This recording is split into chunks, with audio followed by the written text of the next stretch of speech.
नमस्कार दोस्तों, learn be better में आप सभी का स्वागत है।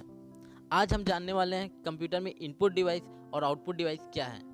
लेकिन इनपुट डिवाइस और आउटपुट डिवाइस के बारे में जानने से पहले आपको ये जानना जरूरी है कि कंप्यूटर कैसे कार्य करता है और क्यों ज़रूरत पड़ती है इन दोनों डिवाइसों की। इस वीडियो में हम इनपुट डिवाइस और आउटपुट डिवाइस जैसे keyboard, mouse, scanner, light pen, monitor, printer, plotter, projector, इन सभी डिवाइसों के बारे में जानने वाले हैं। सबसे पहले मैं आपको शॉर्ट में बता देता हूँ कंप्यूटर कैसे कार्य करता है। सबसे पहले यूज़र के द्वारा इनपुट डिवाइस के माध्यम से डाटा, प्रोग्राम या निर्देशों को कंप्यूटर में भेजा जाता है। उसके बाद डाटा व निर्देशों के अनुसार गणना या प्रोसेस करके परिणाम या रिजल्ट को आउटपुट डिवाइस के माध्यम से यूज़र को प्रदान करता है। दोस्तों, ये तो क्लियर हो गया कि कंप्यूटर कैसे कार्य करता है और इनपुट डिवाइस और आउटपुट डिवाइस क्यों जरूरी है।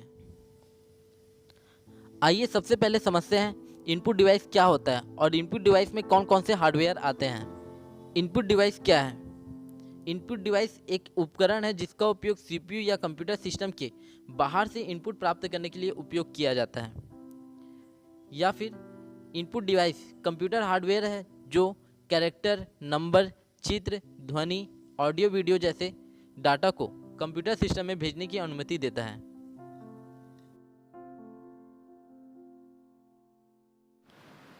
इनपुट डिवाइस को डाटा के आधार पर 5 भागों में बांटा गया है। पहला, प्रेस या कीबोर्ड इंस्ट्रक्शंस, जिसमें कीबोर्ड, जॉयस्टिक और कीपैड आते हैं। दूसरा, पॉइंटिंग डिवाइस, जिसमें mouse, light pen, touch screen और डिजिटाइजर ग्राफिक्स टैबलेट आते हैं। तीसरा, स्कैनिंग डिवाइस, जिसमें OCR reader, OMR reader, barcode reader. चौथा, सेंसर डिवाइस, इसमें डिजिटल कैमरा और वेब कैम आते हैं। और लास्ट है पांचवा, वॉइस रिकॉग्नाइजर, इसमें माइक्रोफोन और माइक आते हैं।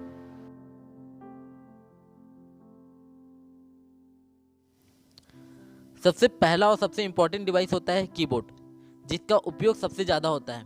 कीबोर्ड का उपयोग नंबर्स और टेक्स्ट को कंप्यूटर में इनपुट या भेजने के लिए किया जाता है।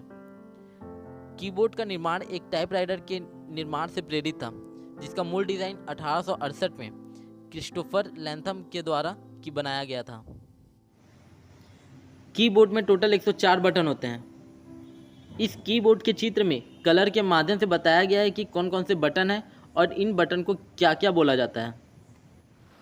इसमें आपको जितने भी ब्लू कलर में बटन दिख रहे हैं, जिसमें A से लेकर Z तक और ऊपर ये 1 2 3 वाला लाइन जो है, ये सभी बटन को कैरेक्टर कीज कहते हैं। उसके बाद येलो कलर में ये जो 4-5 बटन दिख रहे हैं, जिसमें back space, inter, insert, delete button है, इन्हें एडिटिंग कीज कहते हैं। इसके जस्ट बगल में हरे कलर वाले जो बटन हैं, इसे नेविगेशन बटन कहते हैं, जिसमें home button, and button, page up, page down और ये चारों एरोज बटन नेविगेशन बटन है।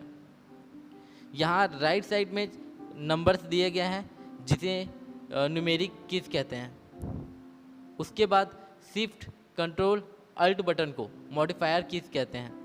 Escape, print, screen, push, break को सिस्टम बटन कहते हैं और F1 से लेकर F12 तक के बटन को फंक्शन की कहते हैं।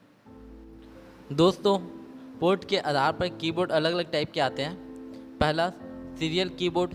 दूसरा, PS2 कीबोर्ड। तीसरा, वायरलेस कीबोर्ड। और चौथा, USB कीबोर्ड। जॉयस्टिक। जॉयस्टिक ये कार में लगे हुए गियर पैनल के जैसा होता है। इसका उपयोग वीडियो गेम या रोबोटिक में होता है। इसके माध्यम से कंप्यूटर में गेम खेलना आसान हो जाता है। अगला इनपुट डिवाइस है माउस। सबसे ज़्यादा उपयोग किए जाने वाला पॉइंटिंग डिवाइस माउस है। माउस में एक बॉल लगा होता है। यदि माउस को किसी सतह पर रख कर इधर उधर चलाया जाता है तो ये बॉल घूमती है और कंप्यूटर में कर्सर को इधर उधर चलने के लिए संकेत भेजती है तथा इस तरह माउस का उपयोग किया जाता है। माउस एक पॉइंटिंग डिवाइस है जिसका उपयोग पॉइंटिंग करने के लिए किया जाता है। माउस का आविष्कार 1964 में हुआ था। इसका मुख्य कार्य कर्सर या पॉइंटिंग को कंट्रोल करने के लिए किया जाता है। तथा ऑप्शन चूज करने के लिए इसका प्रयोग किया जाता है। काम करने के आधार पर माउस दो प्रकार के होते हैं, स्क्रॉल माउस और ऑप्टिकल माउस। पहला, स्क्रॉल माउस में बॉल लगा होता है और उस बॉल के घूमने से कर्सर इधर उधर चलता है, जैसे मैंने पहले बताया था। इस माउस के लिए सीरियल, PS2 और USB कनेक्शन होता है। दूसरा, ऑप्टिकल माउस। ऑप्टिकल माउस में गेंद की जगह पर सेंसर लगा होता है जो माउस पैड की सतह की हरकतों पर प्रतिक्रिया देता है। इस तरह के माउस के लिए PS2 और USB कनेक्शन होते हैं। दोस्तों, माउस को कनेक्शन पोर्ट के आधार पर 4 भागों में बांटा गया है: serial port mouse, PS2 mouse, wireless mouse और USB माउस। उसके बाद लाइट पेन। लाइट पेन एक पेन की तरह एक पॉइंटिंग डिवाइस है और ये सिस्टम से जुड़ा होता है। पेन की नोक में लाइट सेंसिटिव तत्व होता है जो स्क्रीन के सामने रखे जाने पर स्क्रीन से प्रकाश का पता लगाता है। इस पेन से पैड पर जो भी अंकित करते हैं या लिखते हैं या चित्र बनाते हैं वह कंप्यूटर स्क्रीन पर दिखाई देता है। इसका सबसे ज़्यादा उपयोग हस्ताक्षर करने और चित्र बनाने में करते हैं। उसके बाद अगला इनपुट डिवाइस है digitiser graphics tablet. Digitiser graphics tablet जो एक पॉइंटिंग डिवाइस है जिसका उपयोग ग्राफिक्स डिज़ाइनर लोग करते हैं। इसमें एक सटीक ड्राइंग व डिज़ाइन को कंप्यूटर में प्रवेश करना बहुत ही आसान होता है। Touch screen. टच स्क्रीन एक ऐसा इनपुट डिवाइस है जिन पर हम छूकर निर्देश देने का कार्य करते हैं। टच स्क्रीन में इंफ्रारेड किरणें स्क्रीन पर घूमती है।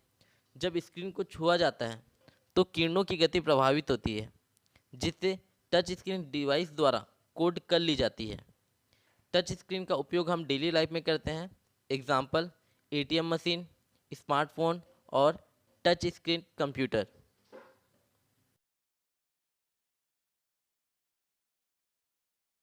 Optical mark reader OMR। इसका उपयोग वस्तुनिष्ठ उत्तर पुस्तिकाओं को जांचने के लिए किया जाता है। Optical mark reader input device है जो पेपर में पेंसिल के निशान को पढ़ सकता है।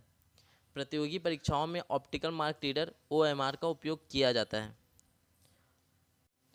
उसके बाद ऑप्टिकल कैरेक्टर रीडर।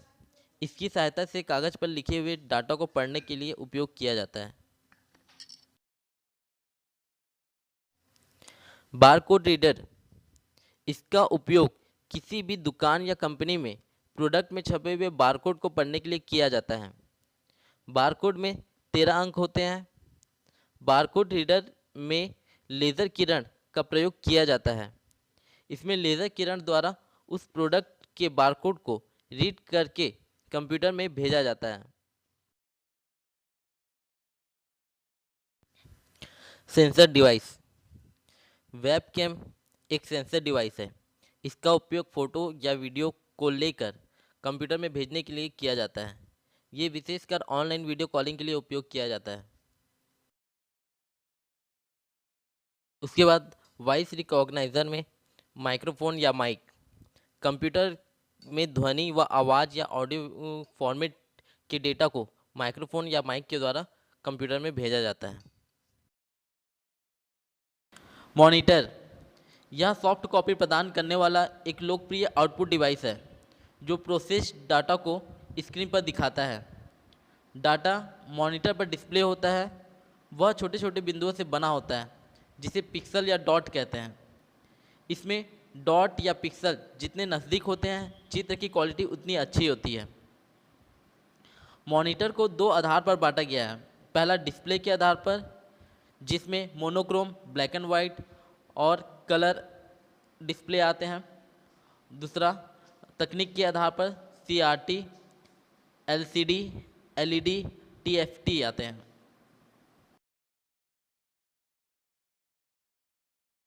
अगला आउटपुट डिवाइस है प्रिंटर। प्रिंटर का उपयोग कंप्यूटर पर प्रोसेस डाटा के हार्ड कॉपी को प्रिंट करने के लिए किया जाता है। प्रिंटर की गति CPS, LPM, PPM से मापते हैं। प्रिंटर को दो आधार पर बांटा गया है। पहला प्रिंट क्षमता के आधार पर, दूसरा प्रिंट करने के तरीके के आधार पर। प्रिंट क्षमता के आधार पर कैरेक्टर प्रिंटर जिसमें डेजीबल, डॉट मैट्रिक्स और थर्मल प्रिंटर आते हैं। दूसरा लाइन प्रिंटर जिसमें बैंड, ड्रम और चैन प्रिंटर आते हैं। तीसरा पेज प्रिंटर जिसमें लेज़र प्रिंटर आते हैं। उसी तरह प्रिंट करने के तरीके के आधार पर प्रिंटर को दो भागों में बांटा गया है। पहला इम्पैक्ट प्रिंटर, दूसरा non impact printer. Impact printer में dot matrix printer, daisy wheel printer और लाइन प्रिंटर आते हैं। और नॉन इम्पैक्ट प्रिंटर में थर्मल प्रिंटर, इंकजेट प्रिंटर और लेज़र प्रिंटर आते हैं। इसके बाद आउटपुट डिवाइस है प्लॉटर। प्लॉटर का उपयोग बड़ी ड्राइंग, चित्र, पोस्टर बनाने के लिए किया जाता है। मैकेनिकल वस्तुओं के ब्लूप्रिंट, ऑटोकेड, कैडमेट इत्यादि के लिए इसका उपयोग किया जाता है। सर्वोत्तम ग्राफिक्स प्लॉटर के द्वारा बनाया जाता है। इसके दो प्रकार होते हैं, पहला ड्रम प्लॉटर, दूसरा समतल प्लॉटर। उसके बाद आउटपुट डिवाइस है प्रोजेक्टर। प्रोजेक्टर का उपयोग कंप्यूटर के आउटपुट को बड़ी स्क्रीन या पर्दे पर दिखाने के लिए किया जाता है। इसका उपयोग सिनेमा घर पे अधिकतर किया जाता है और शिक्षा के क्षेत्र में स्कूलों में भी इसका प्रयोग किया जाता है। स्पीकर एक आउटपुट डिवाइस है। स्पीकर का उपयोग साउंड, ऑडियो फॉर्मेट के डाटा को आउटपुट प्राप्त करने के लिए किया जाता है। दोस्तों, यदि वीडियो आपको पसंद आया हो, ये नॉलेजेबल लगी हो, तो प्लीज़ सब्सक्राइब माई चैनल और like and share. Keep learning, learn be better.